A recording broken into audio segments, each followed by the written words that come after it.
After this session, the student will be able to properly set and use the memories function, including creating a memory, setting key tractor functions for that memory, adding a new memory, and recalling a memory. You may once again notice a picture or icon off to the side of the main display screen. To open up that functionality, push the hard key one time to then display the new menu. Within this screen, we can now set up to 8 different memories or favorite jobs. This will allow the computer to save a favorite job or memory, for example, disk, planter, or grain cart. To make a memory, use the rotary knob and scroll up or down to select the individual memory number that you want to set. Then, press the rotary knob in one time to select that memory. Within the memory menu, you can then create a memory name. Use the rotary knob to scroll down and highlight the memory name box. Then, press the rotary knob in one time to bring up an alphabetical keyboard. To create a name for this memory, use the rotary knob and scroll to locate the letters you'd like to find.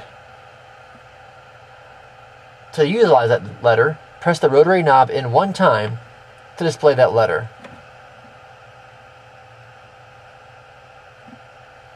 Then, scroll to the next letter and push in the rotary knob to select.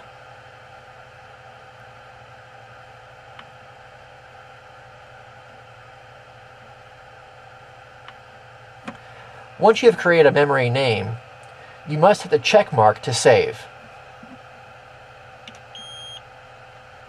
You can now see the memory name I created is saved right here. Also importantly is telling the machine what the work trigger is going to be. For example, if I'm pulling a disk, I will use the rotary knob and scroll down to the work trigger, push in the rotary knob one time, and bring up the main menu and identify the work trigger for the functionality.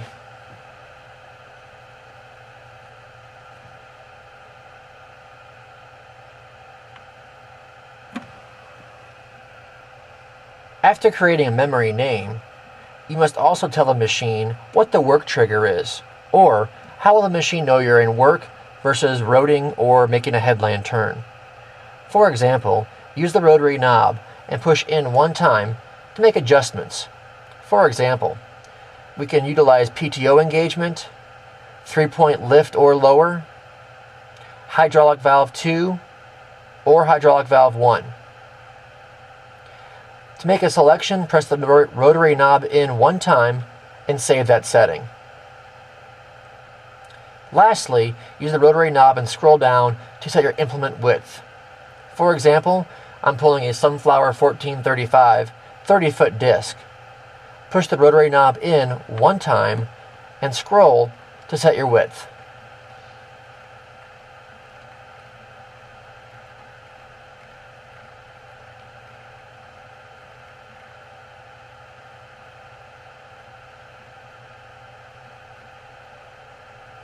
Once you have set your width, press the rotary knob in one time to save that setting. After making these adjustments, press the escape button to return to the main memory menu. As you can see, the memory name has been saved, as has the work trigger and the implement width. In order to activate that memory, you must scroll down the rotary knob to number 2, and then use the hard key next to the check mark to activate that memory. The hourglass shows the computer is thinking and will now activate memory number 2, or the disk. You can now see the computer screen has gone to a green icon here, meaning that memory has been activated and saved. You can now escape out of this screen and return back to your main tractor work screen.